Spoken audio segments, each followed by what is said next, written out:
Hello, hello. 808 with Clay again. Yeah. Let's do this. Awesome, awesome, awesome. 808 with Clay every Monday and Wednesday here on Instagram at Clay Souza Official, where we talk about flash photography. 8:08 p.m. Eastern Time here on Clay Souza Official. Let's wait for some people to join. In the meantime, I'm gonna get my timer going because I always go over time, and if I don't have something to tell me that my time is almost over, I just keep talking and talking and talking. So let me get my online timer going. Online timer. I bookmark that page. All right, this is 808 with Clay, where we talk about flash photography here at Clay Souza Official. I'm Clay Souza. I'm a wedding and portrait photographer in Chapel Hill, North Carolina, and one of my specialties is flash photography. So, and we're here every Monday and Wednesday to talk about flash photography. Here I answer questions, I give you tips and tricks, and also on Instagram at Clay Souza Official, on YouTube Clay Souza Official, and also on Facebook at Clay Souza Official. We post every day something about flash photography, so enjoy the channel.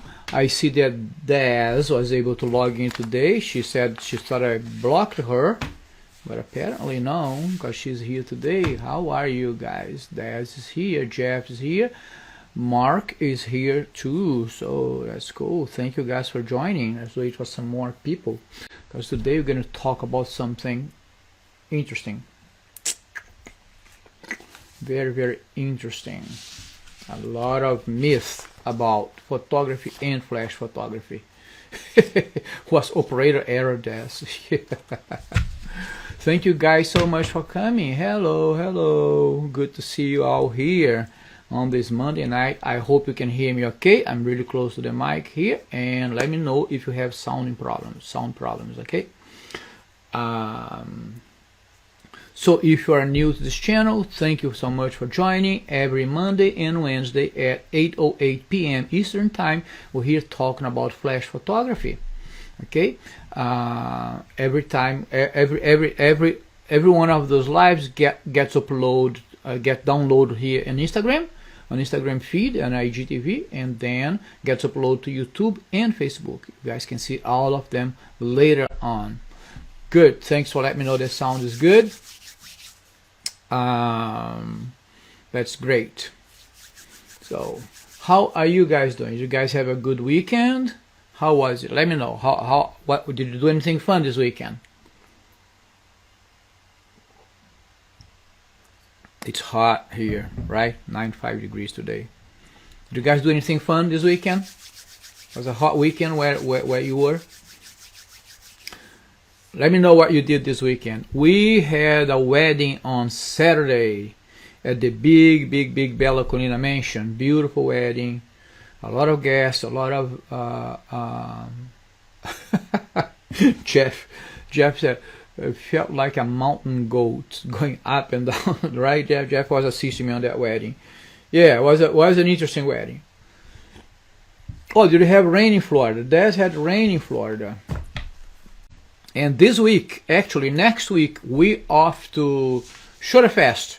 We're gonna try to do lives from there, from Shorterfest. So Mark said short sports team. Oh, that's good. Sports. Yeah. Sports is, shooting sports is my passion, right? If you know me, you probably have heard my story. I started photographing motorcycle races. I'm a huge fan of motorcycle races. I'm a huge fan of races, whatever. If you put two turtles to race each other, I will watch them. And that's how I started photography, actually, photographing motorcycle races. And that would be my dream job, just go around the world photographing those races and those awesome riders. Yeah, it's really cool stuff. So I love it. I love it. I was like I would go on a weekend to photograph a race and come back like 3,000-4,000 images. I mean, pretty amazing. Of course, we panning and we shoot like bursts, but still a lot of images. A lot of images. Yeah. So while people are joining, let me get back to the questions that I got from last week to this week. Those have been answered through DM, but I like answering them here on the lives also, because that helps other people may have the same question, right? One of the questions was how to balance ambient light and flash. That's a good question. That is a good question, because I'm always talking about dramatic style, because that's my style. That's what made my photography take off, was this style that's different from what most people are photographing around here. But not everybody likes, or not everybody has to have a dramatic style to be successful. No, I know there's plenty of natural light photographers that are successful. They have that airy and soft style, and so the question was how to balance ambient light and flash. The process is the same process that you create when you're creating a dramatic image. Okay, you just want a little bit more the luminosity, the light that falls on the subject and the light that falls on the background a little bit closer, right? Because what we talked about, this was like last week or about 2 weeks ago, I don't remember. We talked about contrasty image, how to create contrasty image, and the contrast comes from the difference in light, the amount of light that is on the background and on the subject, right? So let's say if you have a background that is much darker than the subject, that's what makes it contrasty. If you want to balance the light between the ambient light and light between the background and the subject, the process is the same. You're going to get your camera, you're going to point the camera to the sky, and you're going to look at it. If it's too dark, dial the light, dial the settings again, so you can get more light into the subject. You can do that by either decreasing the aperture, all right, open up the aperture a little bit more, or increasing the ISO. Okay, so what you want, if you want a more balanced image, not so dramatic, what you want to do is to kind of make the background a little bit closer in amount of light as you do the subject. But remember, your flash is only lighting the subject. Okay, so what's determining how much lighting you have on the background is the camera settings. All right, so just bring them a little bit closer. I always advise you to keep the background a little bit darker than the subject. If you don't want that contrasty image, keep the background a little bit darker from the subject. That's what creates a little bit of separation. Okay, and of course there are different ways of creating separation also. You could do the depth of field is a good way to create separation also. Okay, so that was one of the questions. Another question was I was asked to talk a little bit about broad light and short lighting, and I realized that's something that I never talked about here in this channel, about broad lighting and short lighting. And the question was, how do you create a broad light pattern and a short light pattern? Actually, broad lighting and short lighting is really not a pattern. What pattern is like split lighting, Rembrandt lighting, butterfly or paramount lighting, what else? Des, help me out here, I'm forgetting. Rembrandt, split light, loop lighting, butterfly and paramount lights, the same thing. Those are lighting patterns. Okay, so broad lighting and short lighting is a style. And what is it? Short lighting, and I'm going to talk about what they are and also when to apply each of them. Broad lighting is when you move the subject nose to one side and you shooting on the side of the light. Let's say the light is here. Let me move this way a little bit so I can be, you can see my hand on the screen. Let's say the light is here, right, and I move the subject this way. Then if I shoot this way here, so I'm shooting the side of the face that's lit. Okay, that's called broad lighting. All right, and short lighting is the opposite. All right, let's say the light is here, the subject's looking that way, and I'm shooting that way. I'm shooting on the side of the light that has less lighting on it. Let me see if I turn one of those lights off. Hold on a second. All right, let me turn one of those off here. So now I have a little bit of light. So you can see the light is coming from this way here. Okay, so if I turn my face this way here and I shoot, in the camera is here, I'm shooting this way, right? If I'm shooting this way, and then now I'm shooting the broad side. If I'm shooting this way, I'm shooting the short side, which is the side on that's darker. Okay, so broad you're shooting on the light, and short you're shooting the side of the face that is on the dark, that's darker. Okay, so right now I have loop lighting. Look at that. All right, and if I keep moving my face over there, I have Rembrandt light here. See how easy it is to make those lighting patterns? I have one light here on my right. That should be your left, I guess. On my right, yeah. And here I have loop lighting. You can see loop light here that wraps around here a little bit. All right, and if I turn my head up and turn a little bit this way here, I almost have Rembrandt light here, right here, Rembrandt. Okay. So if I shoot this side, I'm shooting broad. If I shoot this side, I'm shooting short lighting. But how is it beneficial? How do you, which one do you choose when you're shooting? I think that was the main part of the question. All right. So first of all, let's recognize it's not a lighting pattern, it's a lighting style. Okay. And broad lighting, it's easy to remember because of the name. Broad lighting, you're gonna make the face look a little bit wider. Okay, so that's when you need to know. Remember that we did like a whole session on I had Danny, and we did a whole section on lighting patterns. That's why it's important to know the lighting patterns, because you're gonna look at your subject and you're gonna say, okay, this person has a thin face, so I'm going to shoot on the broad side, because the side that has light, has more light, is going to make the face look a little bit wider. Okay, or the opposite also, right? If somebody has a wider face and you want to make their face look slimmer, you shoot on the short side. It would be this side here, right? Your camera is going to be on this side. Okay, so broadside, if you want, broadside is the side that has light, and also if you want to make the face look wider. And short side, you're shooting on the shadow side of the face, and if you want to make the face look thinner. Okay, so let me go over here, turn this on. All right, short, now I have nothing, I have like flat lighting now. No fun lights. So short side, less light. Broad side, more light. Broad side makes the face look wider, and the short side makes the face look thinner. So that's good stuff to know. Okay, I hope I answered the question, and if not, hit me up on the DM again and I will go over it again. All right, so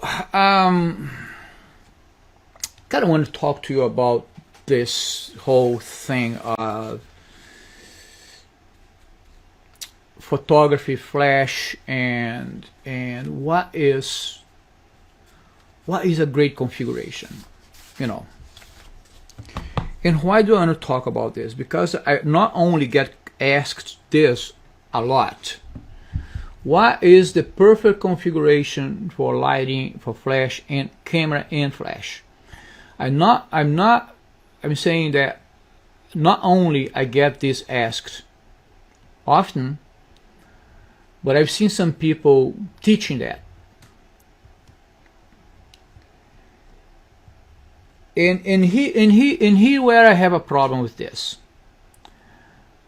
because What is the perfect flash and camera configuration? What are the numbers that I can dial on my camera and on my flash, and it's going to work 90% of the time? I wish it was that easy. I really wish it was that easy. If it was that easy, everybody would have amazing photography, right? Everybody would know everything about photography, because there's no such a thing. And I'm bringing this up here to you guys because I've seen people teaching that, giving people, no, F this shutter speed, this ISO, you're going to be good.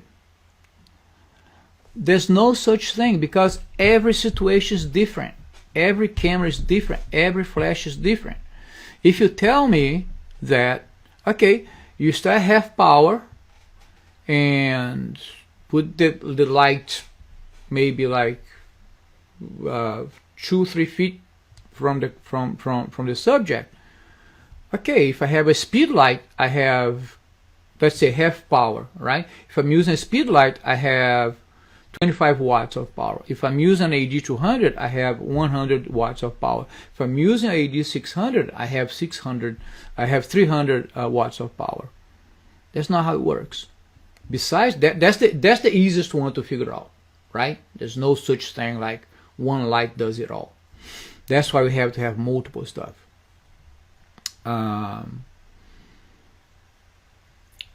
the other thing is, it is different for every photography, for every situation, because the lighting is going to be different.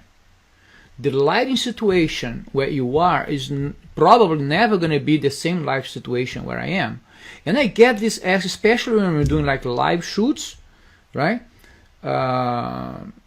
When you go to Shutterfest, we always do, every year we go to Shutterfest, we do a sunrise shot, sunrise session with a bunch of other photographers. And if you don't know what Shutterfest is, probably one of the best photography conference that you can find in this country. It's cheap, it is fun, and it's flexible. You can do a lot of stuff. You can go over there and build a whole portfolio in one single day, and you're going to be great. It's usually 2 to 3 days, and it gives you a lot of flexibility. You don't have to go to every class, but still you can shoot all day long if you want, because they have models over there that you can go and grab a model, right? You can just walk in. They have this thing. I'm going off tangent here, but too late to go back. They have this thing called Rent a Human, where they have this room full of models, and you can just go and say, hey, I need a high school senior. They go in there and they bring a high school senior. You leave your ID and you take the high school senior out to shoot for a week, for 1 hour.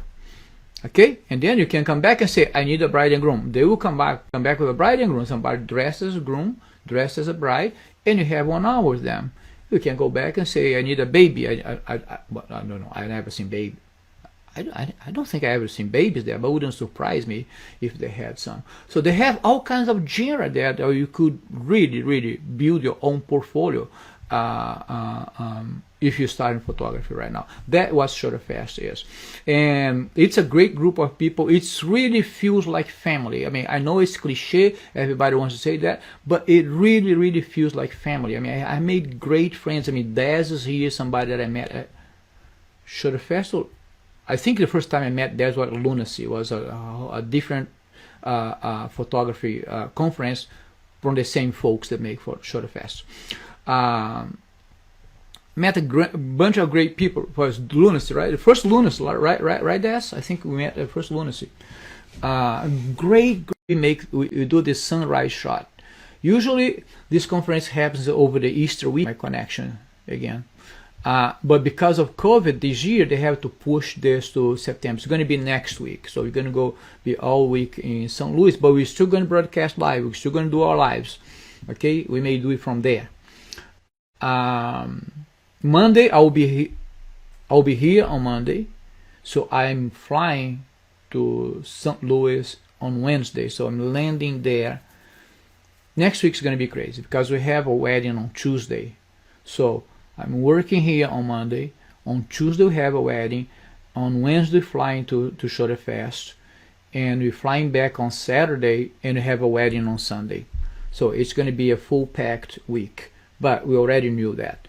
So what happens sort of fast, I gather like a bunch of photographers do it. We've done this like for years, right? We have way more people than we can accommodate, and we shoot at sunrise. So we bring 2 models, and we have 2 groups, and I coordinate one group, Danny coordinates another one, or sometimes Brandon has helped me coordinating another one, Brandon that we saw here last week.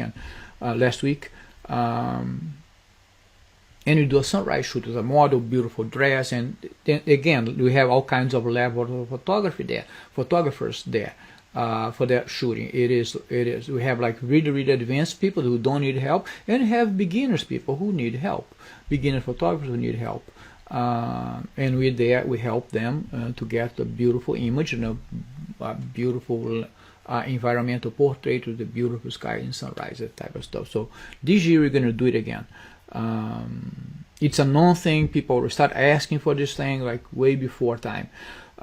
Anyway, it's a great time. And why I'm saying all of this? Because I keep hearing all the time, what are your settings? What are your settings? What are your settings? It doesn't matter. It doesn't matter, because that lighting situation that you encounter at that point is going to be hard to find the same light situation that you can encounter. I mean, each time the light changes. I mean, during a photo shoot, we did a photo shoot yesterday. We did yesterday, maternity shooting yesterday, that we start at 6 o'clock and we finish around 8. We did 4 changes of outfit for the maternity. So we started one light. At the end of the night, there was a whole different lighting situation, right? And we kept moving, the light kept changing. So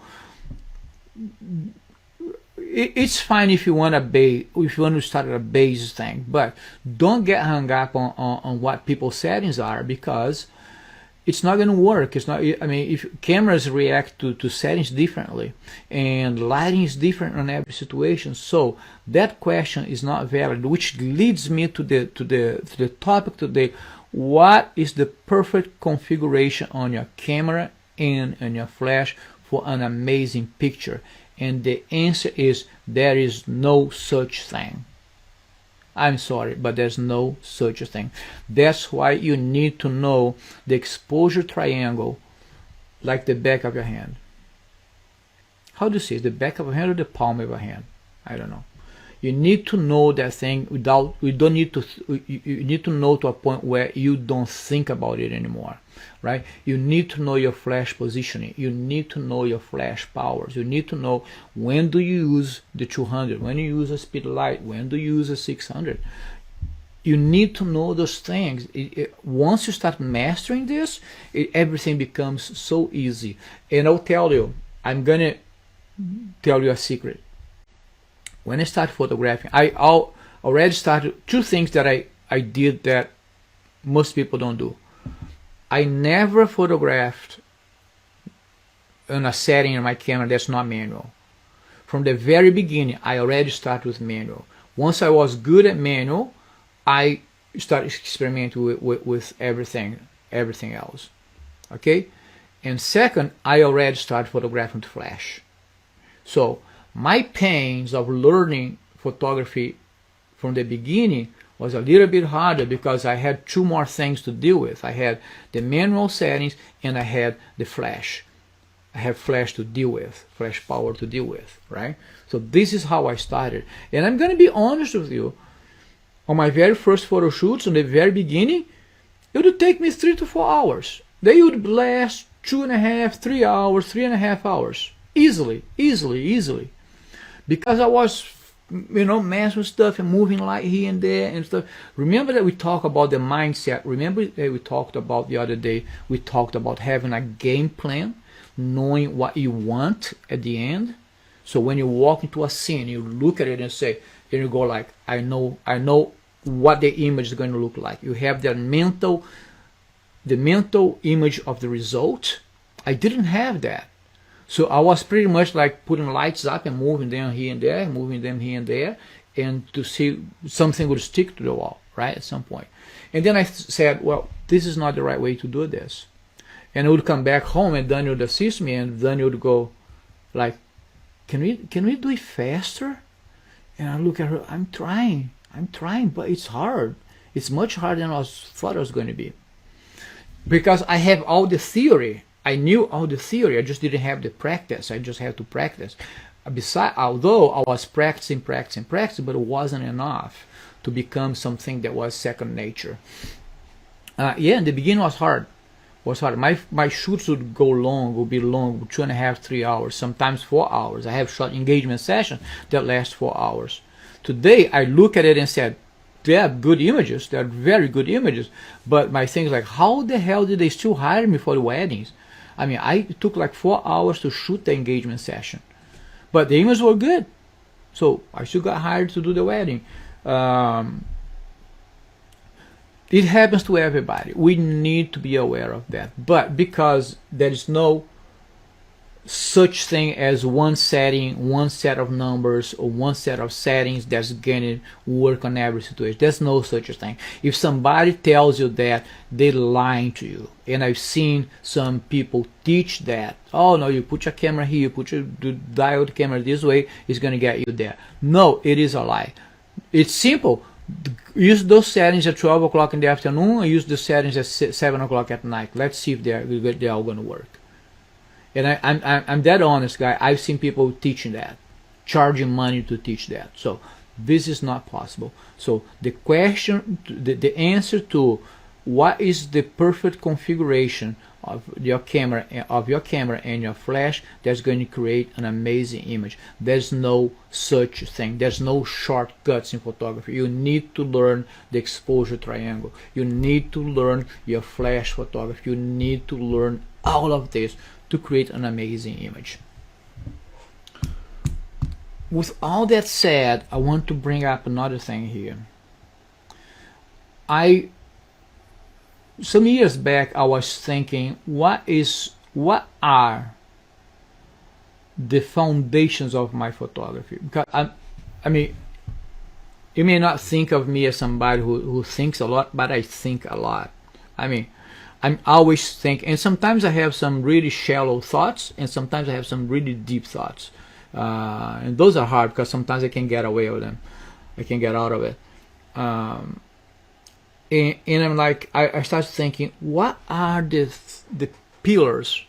What are the foundations of my photography? How did I move from where I started to here? What did I have to learn to get where I am now? Right? Which led me to another question, which is something that I've been struggling for over a year now, is where I'm going to go from here. That's a question that I haven't found the answer yet. But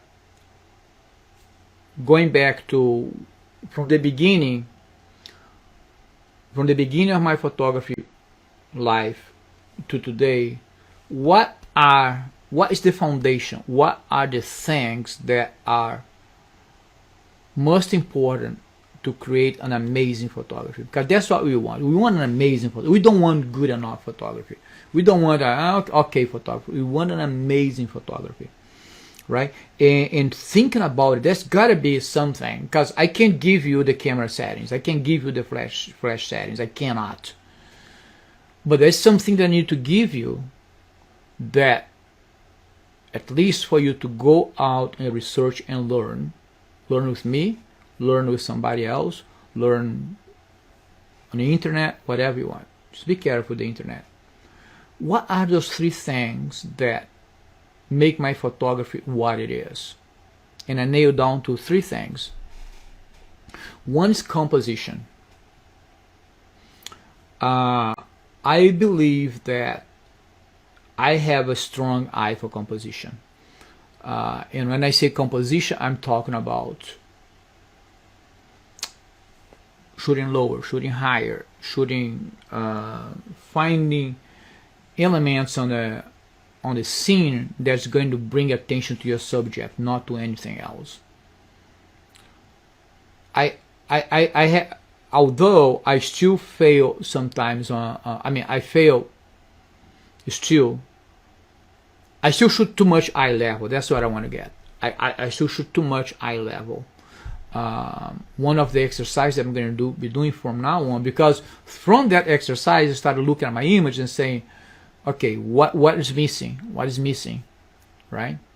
And what I noticed that was missing is that the point of view. I'm still shooting too much on the eye level. I need to change. I need to shoot from the top. I need to shoot from below. I need to change my composition on that element a little bit. But other than that, I was looking at my image when I started. I'm looking at my image now. My composition, improved. My goodness, leaps and bounds. Okay, that's one of the things. So, composition. The second pillar to my photography is posing. When I say posing, posing goes hand to hand with directing. You cannot pose well if you don't direct well. You need to learn how to direct in order to achieve the pose that you want. Okay? So, composition and posing, which goes with directing. And the third one, and probably the most important to me, is lighting, because photography is lighting.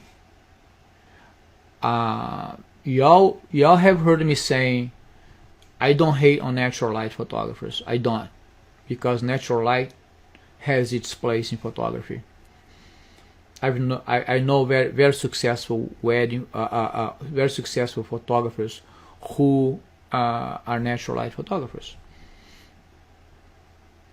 But there is a public to that, and you hostage of what nature is giving you at that point. You're gonna get to a pickle at some point that you can't do this, you can't do that, because the light is just not there for you. Or you're gonna have to spend a lot of money in Photoshop, like editing, that type of stuff. Okay, so the three pillars of my photography that I can tell you 100% sure with a conviction that are the three foundations of my photography: composition, posing together with directing, let's not forget that, every time I'm going to repeat this, and lighting. We start talking about lighting on this channel. We talked a lot. We've been talking about lighting for the past 2 months, probably 3 months, whatever. How long this channel is live, I can't remember dates. It's been all about lighting. We have a really good amount of information on lighting, and I think it's time to start bringing the second pillar of this foundation that's going to help you to create amazing images. We're going to start throwing a little bit more on composition on this channel. Okay, we're still going to talk about lighting, because like I said, lighting is definitely the most important of the three ones, but I also want to help you with composition and posing. Most people do the reverse. They worry about lighting first, the composition, and posing makes the image suffer. Yes, because guys, if you think about this, everything goes together. Everything goes together.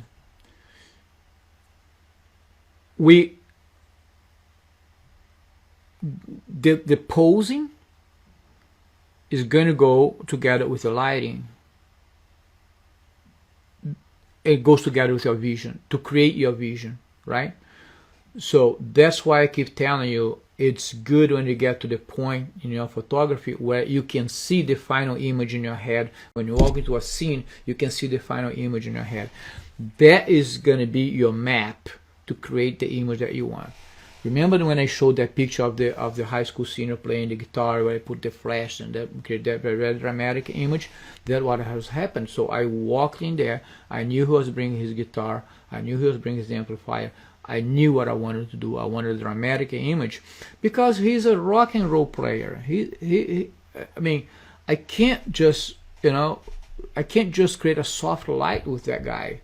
You saw the picture. He has big hair. I mean, on that environment that I was creating, I could not create a soft light on him. There had to be, the whole scene had to be hard lit.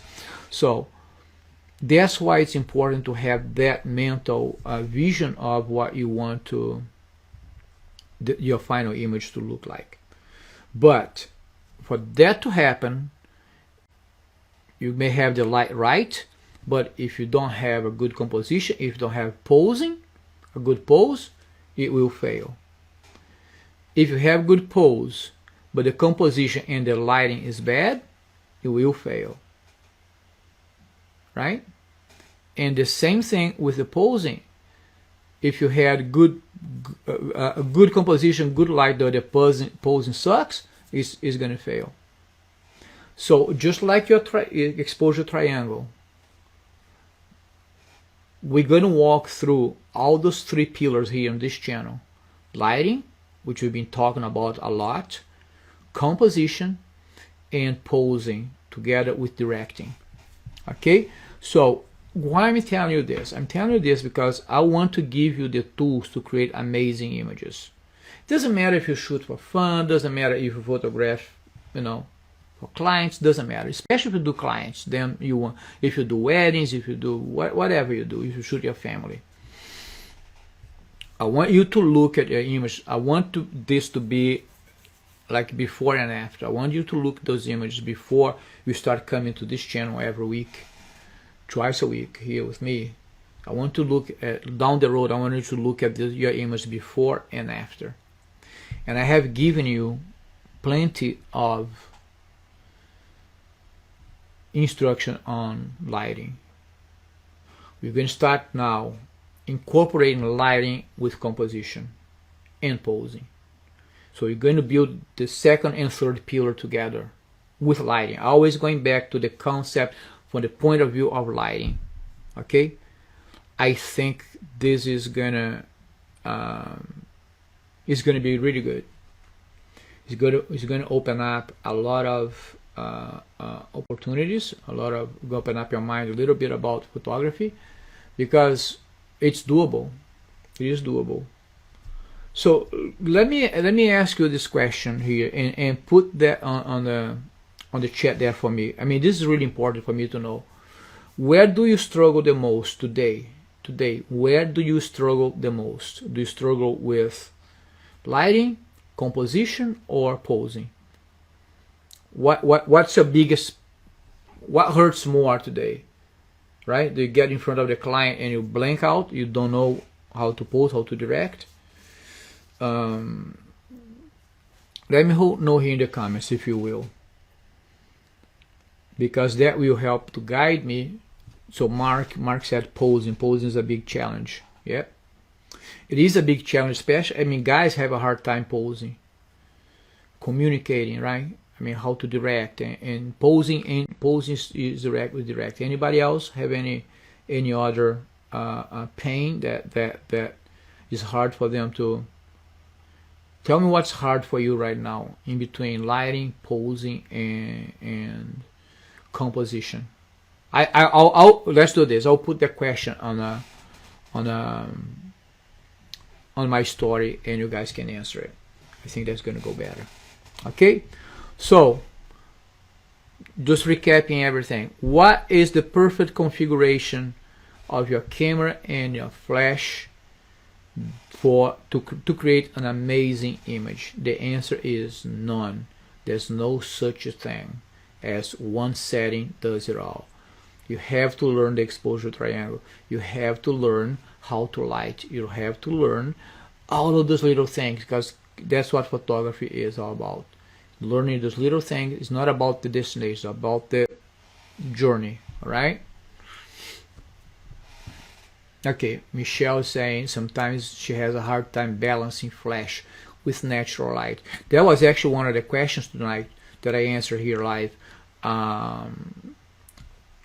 It's all about you looking at the skies, right? And looking at the scene and deciding what do you want. What do you want? It's about getting there, know what you want. Do you want more balanced, or you want a little bit more contrast, a darker background and lighter? lighter subject, right?